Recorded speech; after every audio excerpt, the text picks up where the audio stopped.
And this is just a little collection of our centenarian subjects. Most of them are women. Interestingly, they tend to be short and stocky.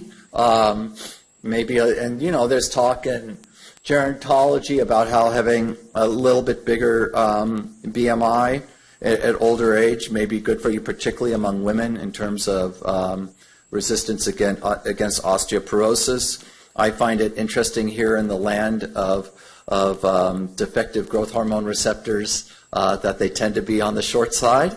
And then in the middle is a picture of a centenarian with her daughter.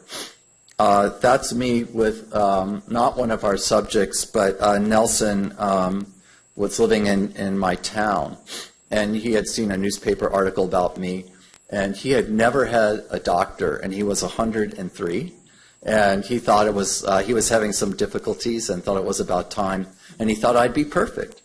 So he's claiming that his trick to his longevity are those Brussels sprouts, and never mind that he's gardening in a tie, we had a very, very nice relationship. He passed away a couple of years later, which I hope is not any indication of my abilities as a doctor. But he was also very much fit what I expect for the men as they pass away really quite quickly once they start having problems.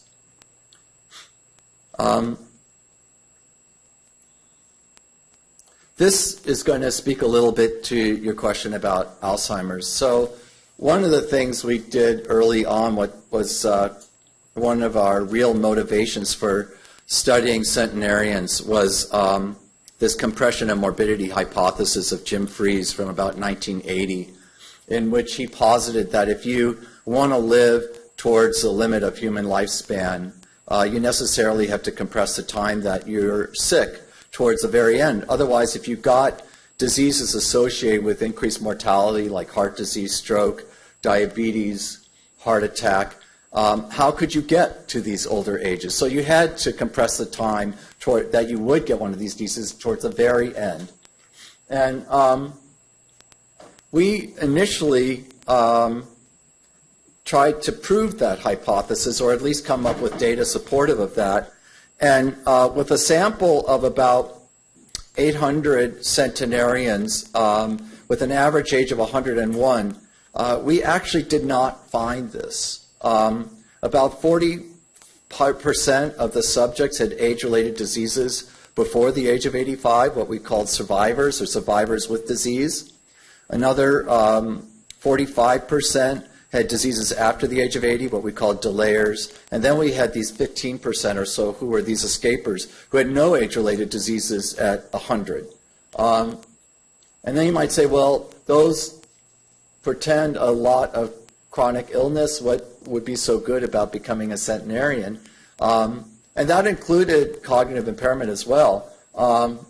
It was for 6 major diseases: heart disease, stroke, diabetes, cancer, and dementia. But about 90% of them were independently living at the average age of 93. So even in the face of these diseases, they were somehow dealing with these diseases much better than other people who might have gotten these diseases at an earlier age and died of them. And so they were not so much compressing their morbidity as much as they were compressing their disability.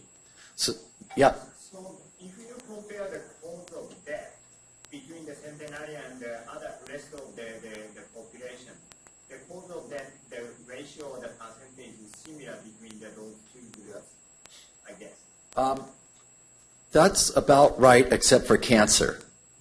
And I have a little thing about cancer, where cancer seems to behave, I think, very differently in these individuals. Yep, that's the next slide. So we're good. That's a really good question. But otherwise, I think their causes of death are fairly similar to younger, older people. They're just putting that off by 20 years. So things like heart disease, stroke, not I think the stroke may be a little bit less, but certainly heart disease, stroke, and immunosenescence leading to pneumonias and UTIs or urosepsis are really the main things that are people's exit strategies, so to speak. So we were left with, and by the way, the majority of men fit into that escaper and delayer group. Very few, as I would expect, were these survivors living with chronic illness for a long time. And women, for the most part, were the survivors and delayers. And as far as the escapers went, the proportions were about the same for the men and women at that point. So, yeah. You mentioned disability as being a discriminator. Yeah. That they're delaying their disability, I guess. As kind of defined by their ADLs and IADLs and living independently. And so you see that in both men and women? More so in, more so in the men. They're more independent than the women because when they go quick. And the chances of us catching them, the only time that's going to happen is if they're enrolled. Because we do have, we do have, as you would unfortunately expect in a study like this, a healthy volunteer effect. Because we're not going to get the very sick at the end of life centenarians in our study.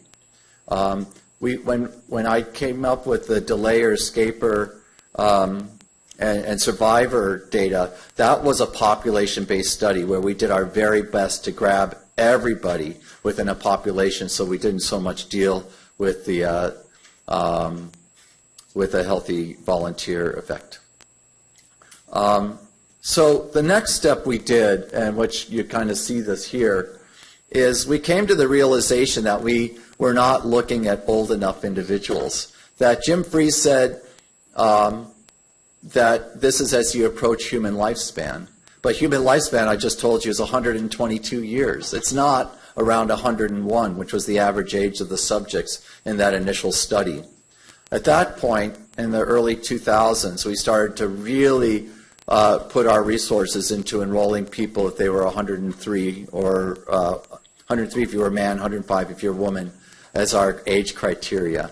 And that's where we really got a lot more individuals, which and when you start talking about 110, that's approximating lifespan, because at this point you're dealing with so few people at the very tail end of the survival curve. And when we had enough of those individuals, we went back and looked at the data. And I guess I don't have a pointer, but those are survival curves up there. And the black are our control group, which was a mix of spouses of the offspring as well as individuals who did not have any longevity in their family, and it had at least one parent die at the age of 73. And then the red are siblings of our centenarians. They're nonagenarian siblings. And the green are people between the age of 100 and 104. The blue is 105 to 109, and the turquoise is 110 and older. And as you get to these older and older in ages, you do see a progressive compression of the time that they're experiencing morbidity towards the very end of their lives. And this comes out in this table over to the right, where the average years of at least one of those morbidities that I had mentioned earlier for our controls was about 18 years. So they're fitting into one of the survivor or delayer group. For the nonagenarians, it was an average of 9.3 years. For the centenarians, about almost 9 years. For the semi-supercentenarians, 8.8 years. And for people who were living to 110 and older, they were only spending on average the last 5 years of their lives with one of those age-related diseases, which is crazy and amazing. And I think these data are really supportive of the hypothesis. The other thing to point out is that for particularly the supercentenarians, and really people around 106 and older, they're very alike when you think of people who are aging, it tends to be a very heterogeneous group. And people look very different. They have very different levels of independence or dependence. They have very different ranges of age-related diseases, all the way through the 90s. But as you progressively start going up through the early hundreds like this, by the time you're looking at people 106 and older, clinically and phenotypically, they are very similar in terms of their expression of age-related diseases, because they are really pushing it to the end. And if they are so incredibly different, despite, a lot of variation in geography, ethnicity, and so on, there's something they have in common that is leading to such phenotypic homogeneity. What that might be. Well, I'll get to that. Again, do you see this compressed morbidity in both sexes? Yes, particularly at the oldest ages. At earlier ages, not so much, as I said, where the women are much more these survivors and delayers, because for reasons that are really unclear and very interesting, they're able to live with these diseases much more than the men are. So about cancer, sorry. So anecdotally, in terms of your question about are they dying of different things than the rest of the population, for the most part, no, but I think one exception is cancer. And cancer is really interesting. I am sure Judy Campisi has come here to give a talk, and she's very interested in the dynamics between aging and cancer, and will say that what is generally good for aging well should also be really good for developing cancer. Whether, I guess most simplistically, that might be something like long telomeres, but we are for sure not seeing that in the centenarians, where anecdotally we had been observing some centenarians who gave histories of large tumors, presenting with large tumors in the past, and without any metastasis. That guy I showed you, Walter Bruning, at age 73, he presented with an apple core lesion in his colon and bleeding per rectum. And, he should have been dead. He should have had metastasis everywhere, and he did not. And all they did is they resected that piece of his colon, and he lived to be 116. Or 115. And we had seen another person I recall who had a melanoma the size of my fist on his leg. And, he didn't want to do anything about this horrible-looking thing. Melanoma spread when they're the size of your pinky thumbnail, all right? So we were seeing these large tumors that, for all intents and purposes, should have metastasized and killed these individuals. So we thought, well, maybe we're just lucky and we should find as many more of these cases as we could. And we had initially done a medical record review and had a small sample of centenarians with cancer, and that seemed to bear out for this small sample. But then I now have a geriatrics fellow and a geri-onc fellow who went and grabbed all the medical records at Boston Medical Center since 1982, because we have this data warehouse that you can just mine on the computer, and find all those who had a history of cancer. Now, this misses the cancers prior to 1982, and this would be people when they had cancer in their 70s, 80s, 90s, and as well as in their hundreds. And they came up with 69 centenarians with cancer. And most of them, except for a few, were caught by screening. Most of them were by some clinical evidence of a cancer. And indeed, the evidence for metastasis was still quite low in this group, ranging from 0% for prostate cancer. There was one individual with colorectal cancer and 3 with breast cancer. And oh, thanks. Okay. Thanks. Okay. And then many of the primary tumors were large, including several colon tumors. There was a single case of a stage 4 metastatic colon cancer with lung mets and positive pleural effusion who didn't want any treatment that lived for 4 years, so it was behaving quite differently. The majority of breast cancers and colon cancers were offered surgical intervention despite being diagnosed late in life, which speaks to the very good functional status of these individuals, and they did quite well. So this is still very, very early in our studies.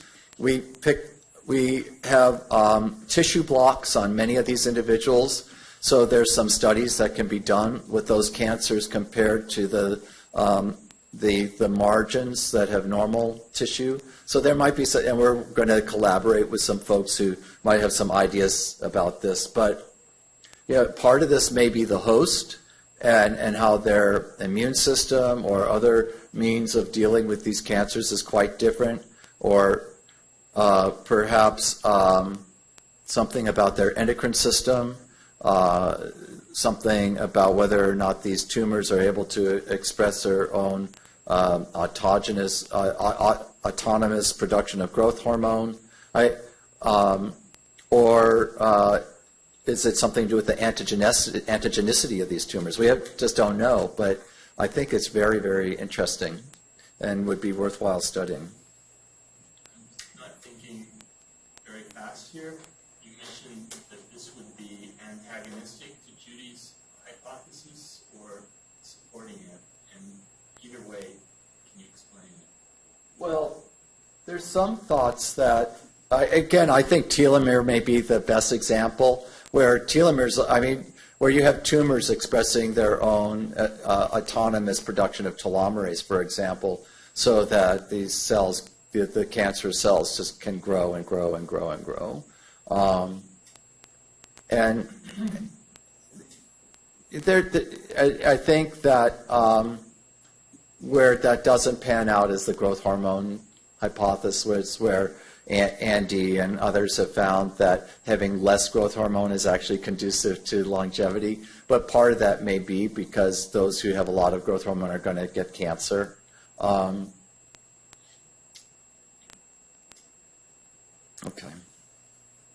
As I said, I don't know much about this, so I'm very curious to see where this leads. Since you talk about the growth hormone and the aging, I think that your presentation for the centenarian a little bit more the fat mass than the other people, and also the cancer development is the retarded or the slower compared to the other population. Those findings are very similar to the we saw and the Angie and I saw in the Ames dogmas, and they have a little bit the more fat mass compared to the normal symptoms. And also, they don't suppress the cancer incidence. However, the dog mice can live longer with the cancer because the cancer development and the metastasis is suppressed. They're mainly due to the reduced growth hormone and IGF-1. And your story is very similar to we saw in the Ames dogmas. Where, because most mice die from cancer, they They still die from the cancer, but it's greatly delayed. Right, exactly. And with the centenarians, they're going to die of something like a heart disease or stroke, and maybe they'd still have the opportunity, if they, like the AD, if they had lived long enough, maybe they'd express that phenotype, but very interesting. So another thing that I wanted to address that's been a big problem in my field is how people define longevity. And it might alternatively be just called aging, where people talk about what percentage of aging is genetic and how much of it is environmental behavior, and then somehow that translates into also exceptional longevity, or calling it extreme longevity, or survival or lifespan. And by the way, lifespan is, I guess you could have an individual's lifespan, but the lifespan for a species is basically defined by one individual, the one who lived the longest. So that would be Madame Comment at 122. And when you look at studies of longevity, the age ranges are all over the place. It could be people just in their 80s, or another name would be oldest old, or people in their 90s, or people in their hundreds, or a mix. You can have mean ages in the 90s or early hundreds. And what Paolo Sebastiani, who's the statistician that I work with, and I have called for, is that individuals should be really, these studies and cohorts should be defined according to their birth cohort specific percentiles of survival. And that really gets to the rarity of the individuals and the idea of how much selection is involved in getting a particular cohort that you've gotten to. And it's really important, just like any other phenotype that you're going to study, to have it very well defined. Because if you're going to try and say that these genes are associated with longevity, well, I just showed you how incredibly different these different age groups can be in terms of their compression and morbidity. And people who are 110 are an entirely different kettle of fish in terms of their phenotype than, say, people who lived to 100 or people who lived into their 90s. But furthermore, I should have an idea if I'm dealing with a survivor, a delayer, or escaper, because the underlying genetics is going to be, and other factors that contribute to getting to those ages are going to be different because the phenotype is different. And it's really important for people to understand that. So, how much of this is nature versus nurture? And I think that one of the best studies that address, at least for the vast majority of us, is the Seventh-day Adventist Health Study.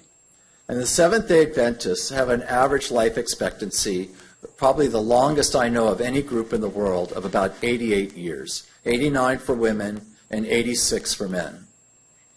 And they are a very heterogeneous group. They're all over the United States and the world, and ethnically they're very heterogeneous. But what they have in common are some health behaviors that their religion asks them to partake in, because they believe they've been dealt this wonderful hand of cards. They've a miraculous body that can survive for a very long time, but you need to treat it well and not treat it with bad health behaviors. So they tend to be vegetarian. They don't smoke. They don't drink.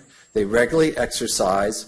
Because of those habits, they also tend to eat in moderation, and so they're not obese. They tend to be lean, and they come up with these ages. So to me, what that says is that the average bunch of us have this blueprint, set of genes, if you will, that should be able to get to around 90. And if you take advantage of this with these good behaviors, that's where you get. But intuitively, it makes sense, those of us who fight our genes with smoking, being, thinking that fried Twinkies are a delicacy, so really bad eating habits, not exercising, watching way too much TV. I don't say that's the bad thing, but yes, I am. So it makes sense that those individuals are going to die in their 60s and 70s. It frankly is very hard. You have to do some real damage to yourself to be dying at those younger ages.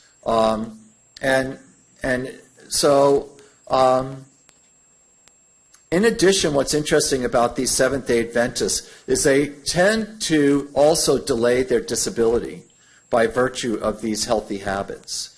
And this is where I came up with this phrase of the older you get, the healthier you've been, instead of this idea the older you get, the sicker you get.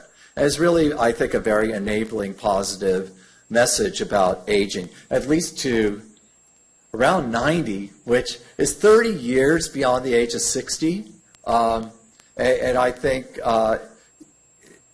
is really rather remarkable. Yes?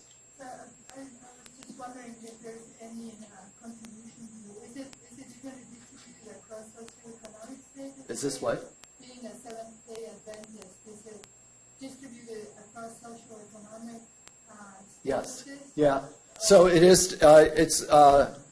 It's all Seventh-day Adventists, and they get these ages. Now, surely, having socioeconomic status, years of education, these generally are very strong predictors of longevity, if that's what you're going to call longevity. And with that are better access to health care, better health choices, and so on. So there's a tremendous amount of confounding and overlap there. So we just know that those health habits, which are more likely if you are better off in terms of years of education and socioeconomic status, but when the religion is asking people to partake in those. But it doesn't negate the fact that those two things you mentioned are very important predictors of average life expectancy. So I guess I came up with a little acronym as well for remembering these major things of aging, spelled the British way, AGEING. A being attitude, that is, if you tend to be optimistic about your aging, there's work to indicate that that also is a, quote, risk factor for older age and good health.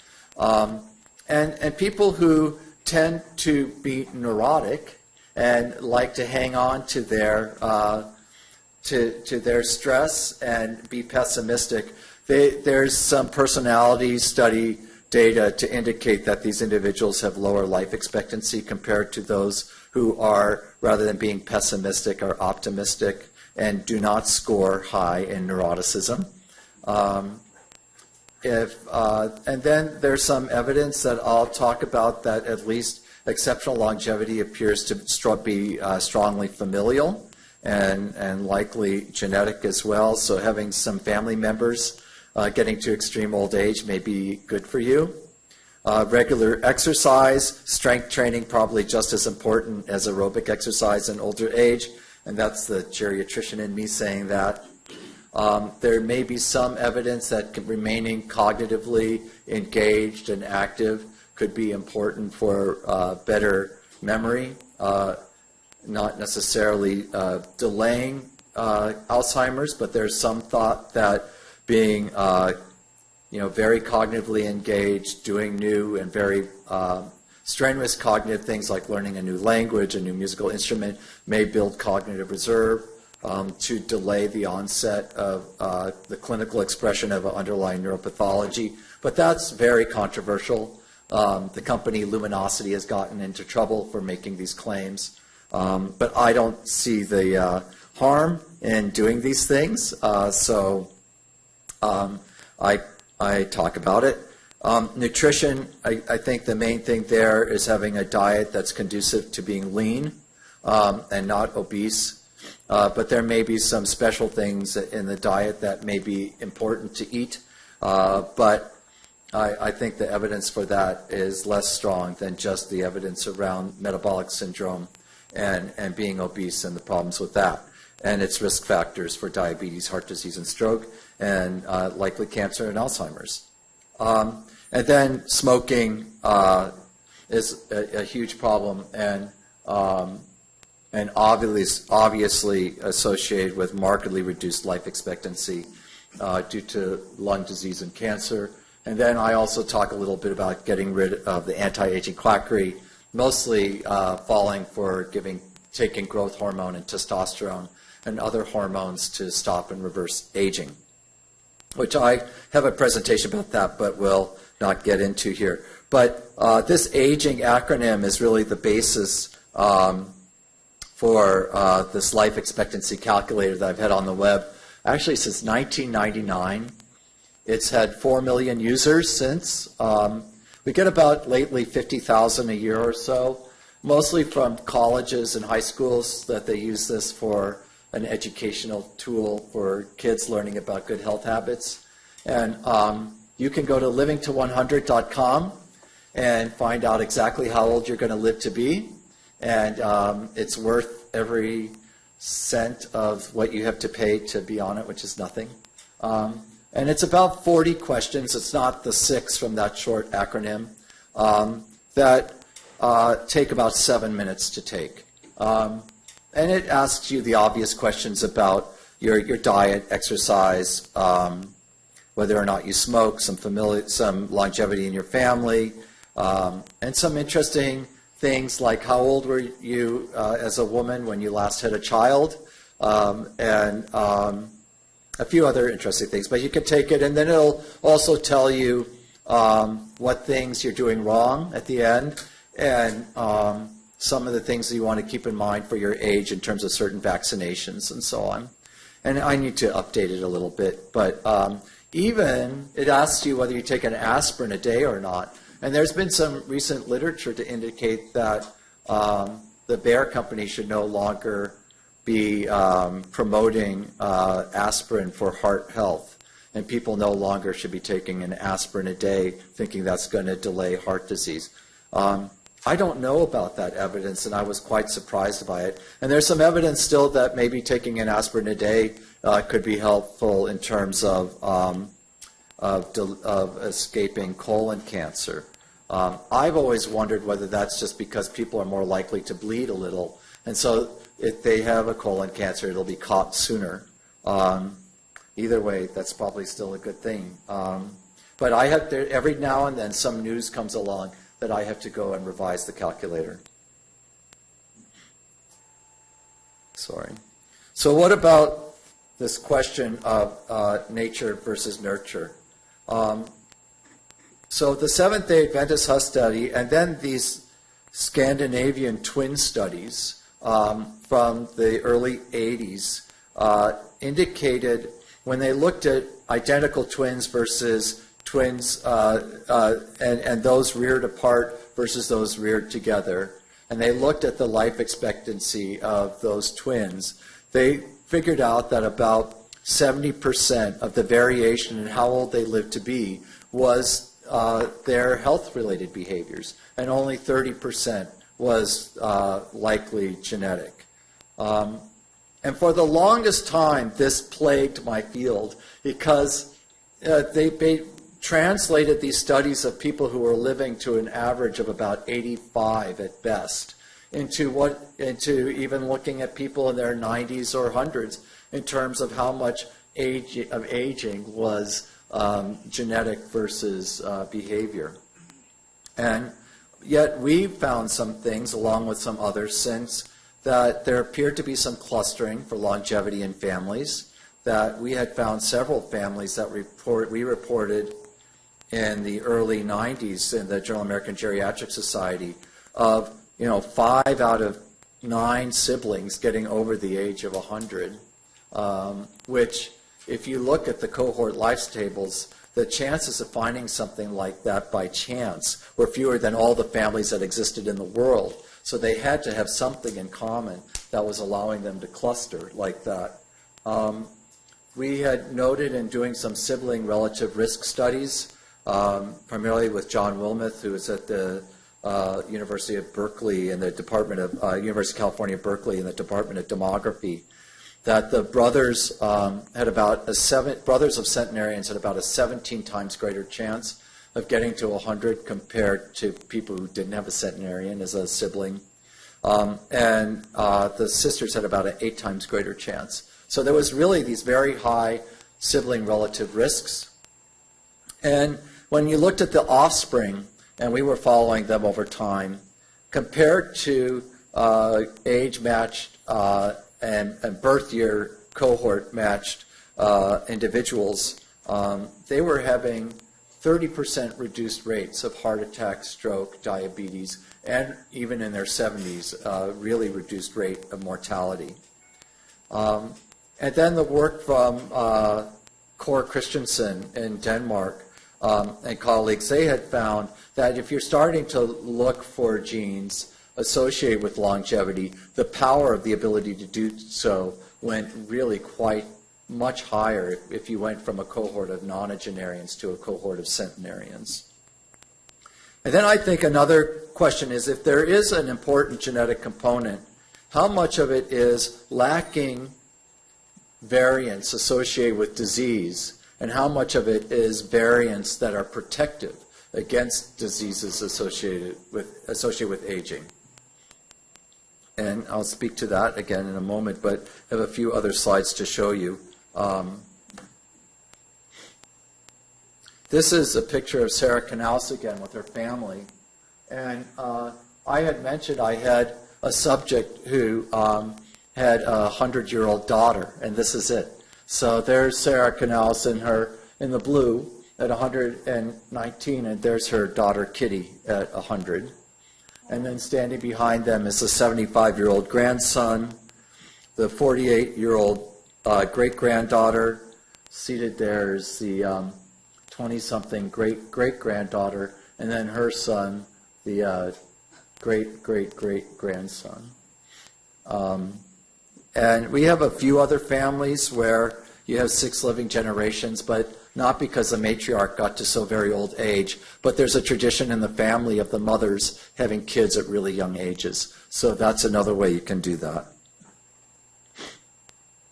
With regard to the prevalence of disease-associated variants, we and 2 other groups, the Ashkenazi Jewish Centenarian Study and the Leiden Longevity Study, have all found that the centenarians and late nonagenarians, for that matter, tend to have as high a prevalence for these disease-associated variants as the rest of the general population. And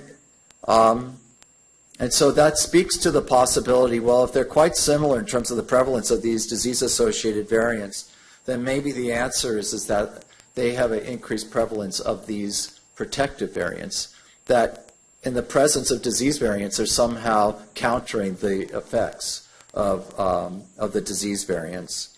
And in that same genome-wide association study we performed, we had a Manhattan plot that certainly showed one of the exceptions to these disease variants, and that's the ApoE gene, where the ApoE4 variant is really quite uncommon and rare in centenarians. It's also pretty rare in the general population, but this is a variant associated with Alzheimer's disease, and particularly if you're homozygous for E4, your risk for AD is quite high. And it seems to be also associated with vascular disease. But that's one of the few instances where we've seen a real decrease in the frequency of a disease variant. There are a few other genes that came close, but that far and away was the one that was associated and had a positive association in our GWAS. But again, it's associated with the control group. It's not control in terms of being more frequent. It's really quite infrequent in the centenarians. Yes? So if I understand you correctly, you did not come up with any loci that would jump up in the centenarian group. Right, not in terms of genome-wide significance. Because I'll explain. There were a number of genes that approached close to genome-wide significance, but didn't meet the 10 to the minus 8 threshold in terms of having to correct for multiple comparisons and the Bonfiore correction and so on, which is a really high threshold as to whether or not a variant is genome-wide significant. So we came up with a different approach to look for these variants. And what we did is Paola Sebastiani is a Bayesian statistician and came up with this idea that, well, it makes sense that you're not going to find a super strong single variant associated with exceptional longevity because aging is an incredibly complex process with multiple mechanisms contributing to it.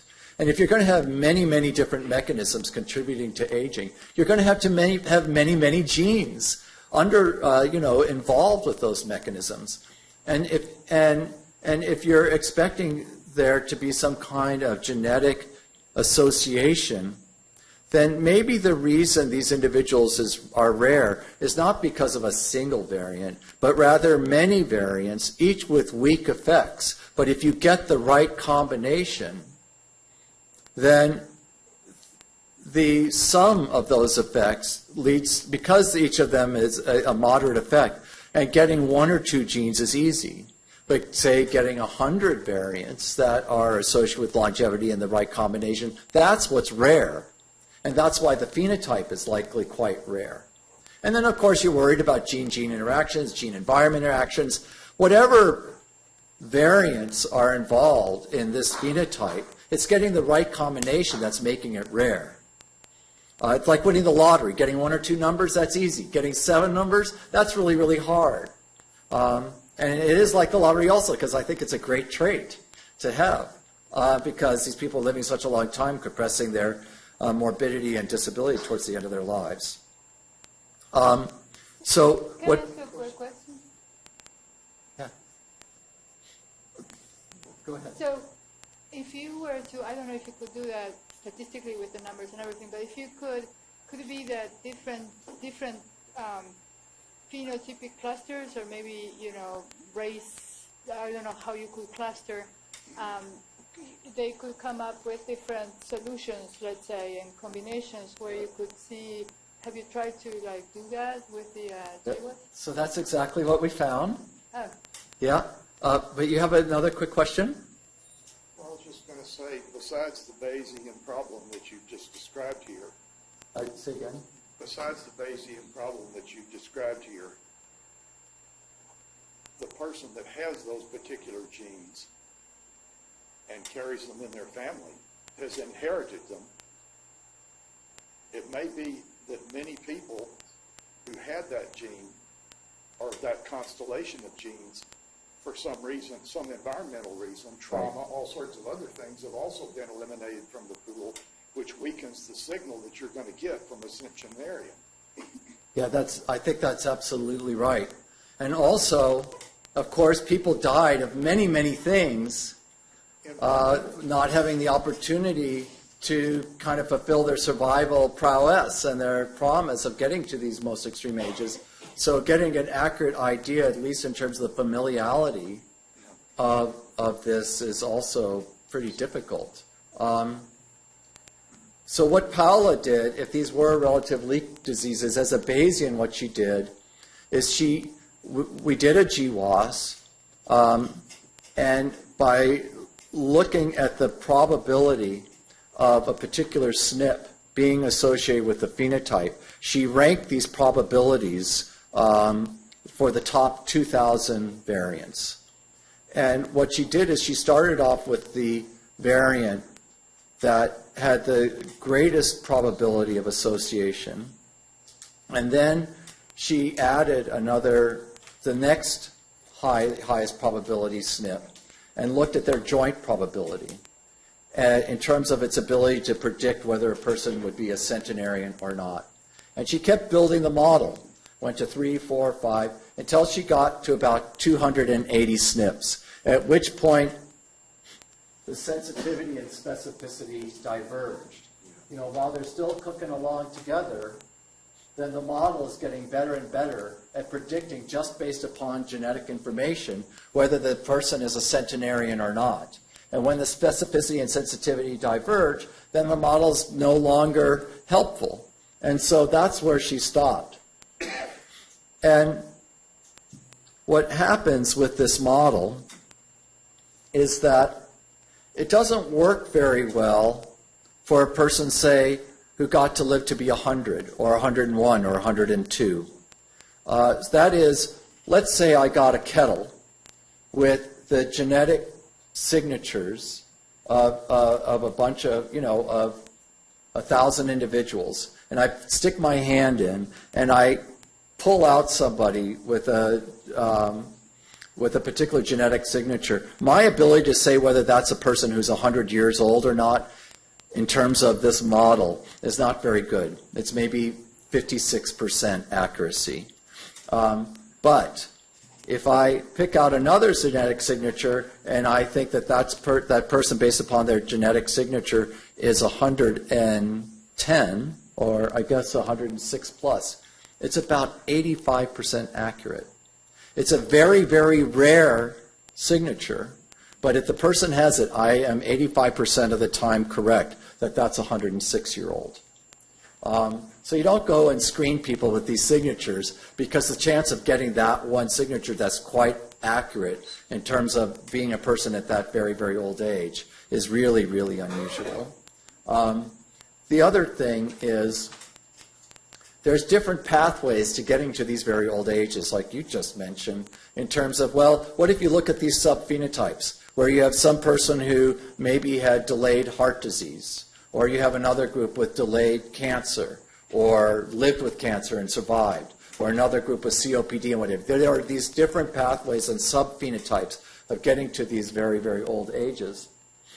And what we found was there were probably about 26 different genetic signatures of people getting to some of these mid-range, very old ages. And if you just looked at a bunch of people with the same genetic signature, you would also find they had certain phenotypic characteristics in common. It's doing it opposite. Instead of looking at a disease and seeing what variants they have in common, now what we're doing is we're looking at what variants they have in common and see what diseases they have. It's a much better, in my opinion, data-driven way of discovering this association between genes and a particular phenotype. Did you find anything for cognitive decline? There was a group that had delayed cognitive impairment.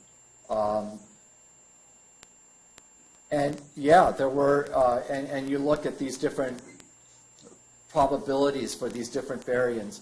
The problem is these things are individually with very modest effects, and there are some ways with bioinformatics to start looking at maybe some of some pathways, like through GTEx and what have you, but it's still really, we have a long ways to go. I think all we've done here is given evidence for the proposition that there's a growing genetic influence on the variation in how old people live to be as you get into these older and older ages.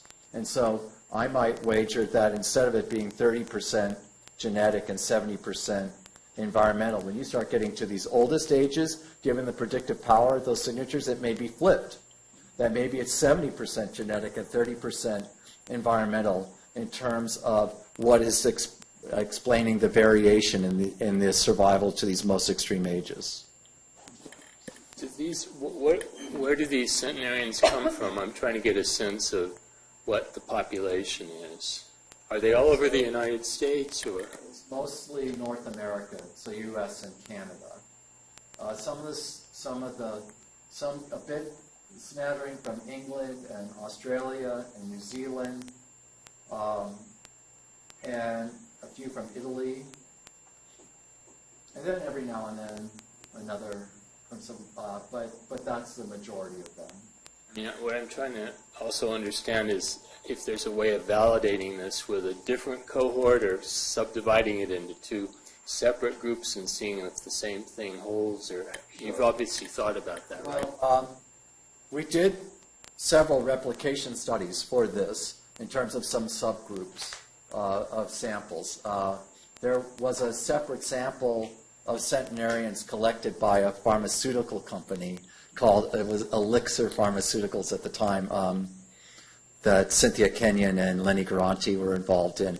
And they had enrolled a bunch of centenarians, and so they were a replication sample for the study, in which we were able to show, because you have to have a discovery sample, and then you have a replication sample. And so we were able to replicate the findings with the replication sample.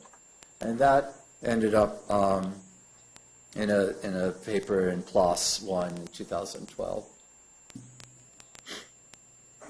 I guess another question is, well,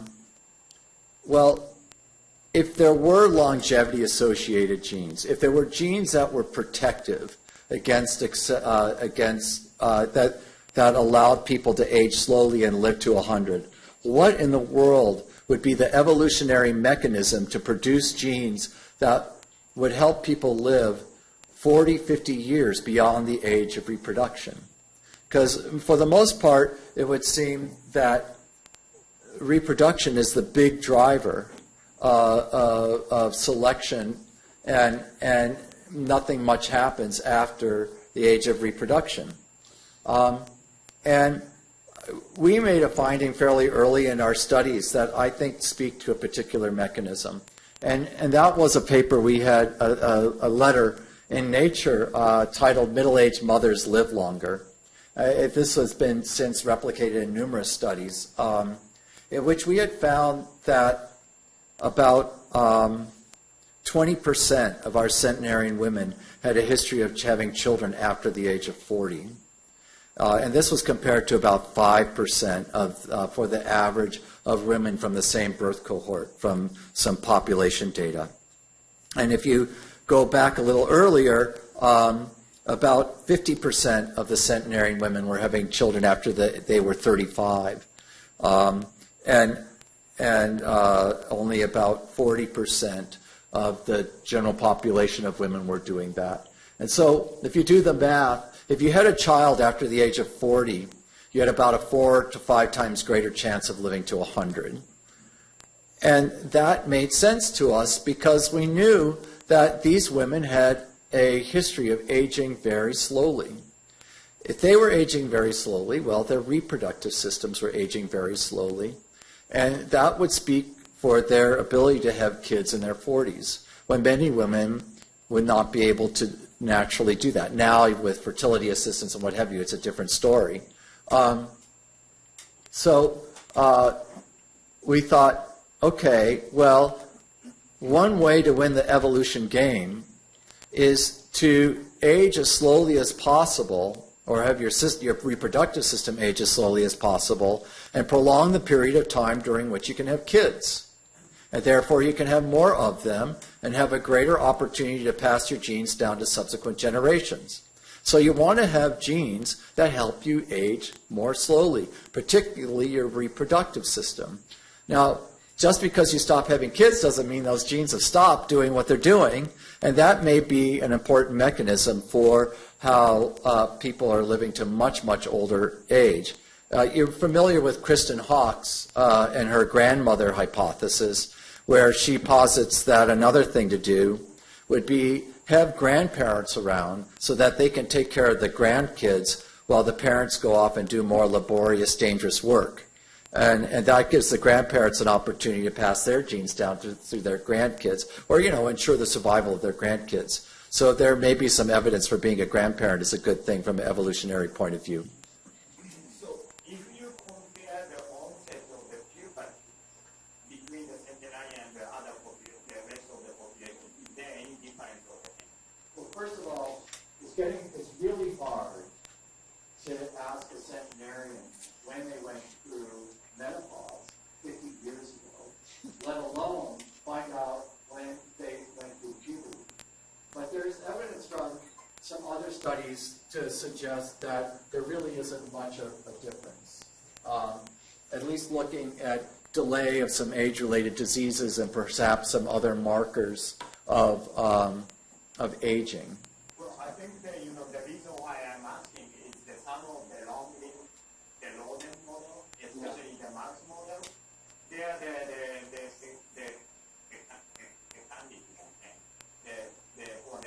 puberty delay. And at the same time, the duration of the sexual, the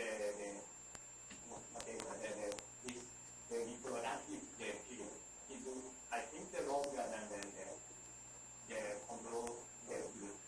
So I know that's the Right. Well, and we were wondering if things were shifted. If they're aging more slowly, maybe the puberty is delayed a bit. We don't know. So then the next question is, let me just finish this thought, is, well, did we ask about menopause and we couldn't? Would menopause be delayed? And my suspicion is that it's not. The age of menopause is very tight in terms of the range. It's around 53, 54, and there may be a very rare exception that I've heard about but I don't think there's enough variation around age of menopause to observe a coincident variation to living to these oldest ages. So why, if it's not delayed, why go through menopause? And there's a very interesting thing. Very few mammals go through menopause. Humans, for the most part. There's some ideas about potentially pilot whales and killer whales, and I don't know why that would be, or even how they know. But humans are really quite unique in this respect, and here's the hypothesis as to why that is. Nearly all mammals have straight birth canals, and there's little in the way of any mortality associated with bearing young. And there's really, and so the time that mammals go through menopause pretty much approximates their lifespan. There's been a few exceptions seen in captive chimpanzees where they may live just a few years longer than the age of menopause, but certainly not this 40-year chunk of time that we see in humans. And what humans did is they went from a quadruped to being bipedal. Here's a sheep with a straight birth canal, and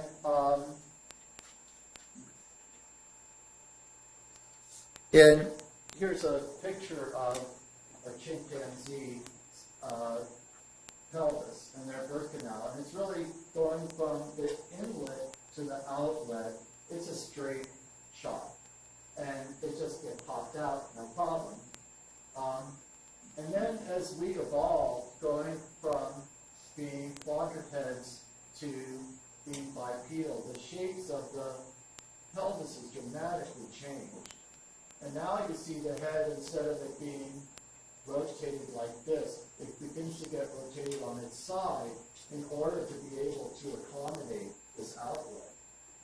And then when we start standing up straight, what happens for those who have witnessed a birth and know the trajectory babies have to go through, they do a rotation as they come out through the birth canal. The problem is when they stood up, there was this change in the birth canal to have to do this hairpin turn, which is why women scream when they have babies, because they're having to push this thing out. And like pushing a watermelon out. Try it sometime, guys. And there's quite a bit of mortality associated with that as you get frail. So it makes sense, if you had a nice couple of genes come along to stop you from having babies, then you could now take care of the babies that you already have and see them get to reproductive age, rather than die from having, babies in your 40s or 50s and die from childbirth. And so that's called the adaptive hypothesis of menopause. And with the idea that it's a real survival benefit to go through menopause, both for you and for your young, and for that matter, your grandkids. So that is likely the reason, I think, for menopause. Jude? So I was going to ask, in your cohort of women who had children at, say, 40, and they lived longer, when was their first child? It did tend to be delayed, more out of choice, I think, than Economic choice, probably. yeah. Okay. There have been some studies wondering, well, do the centenarians have more kids? But that's completely confounded by people making family choices.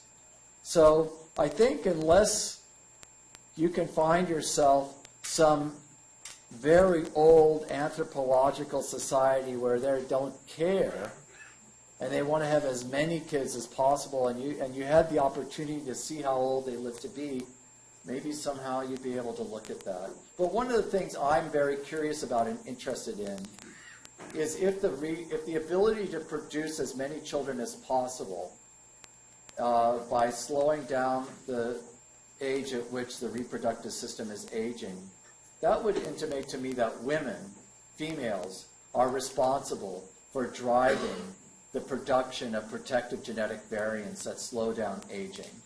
And furthermore, it would seem to me that the same genes that are involved in reproduction should have something to do with slowing the rate of aging. I don't know, but I've long wondered about genetic variants on the X chromosome, because a lot of the genes that are associated with reproductive health are on the X chromosome, and there's a lot of DNA repair genes and a number of other interesting genes. But GWASs are very poor for looking at genes on the X chromosome. So we haven't been able to delve into that very much. As we start getting into more whole genome sequencing studies, maybe some of this will come out, but I'm kind of interested in that. So I just wanted to go back and ask you what you meant by phenotype. When you're considering a phenotype, does that include behavioral phenotype?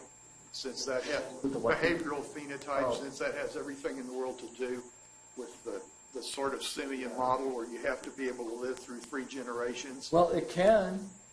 I think all I'm saying is that when you are studying a phenotype for determinant factors, whether they be genetic or behavioral and environmental or a combination of these, let's hope you're defining that phenotype as carefully and you have as a homogeneous a group as possible. And if you're going to look at behavior, by all means, and look at particular environmental exposures.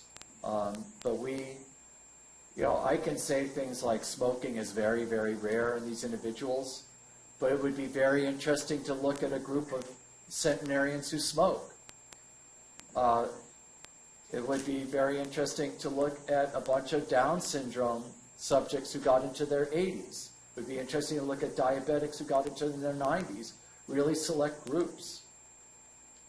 I see frustration on your face like I'm not answering your question. Well, all simians survive as a group, and they survive as a group by their socially learned behavior. And so that's a very good explanation for why it is that having 3 generations, having grandparents, teach their offspring how to survive in a group in a particular environment. That's true. And that's a genetic platform that all simians have. But part of it is socioeconomic status and years of education will run in a family, and people are making much better informed decisions, or they don't, or not having those things runs in families, and they're making very poor decisions. I need to be done. So there you go. I was going to talk about a few other mechanisms for why women might live longer.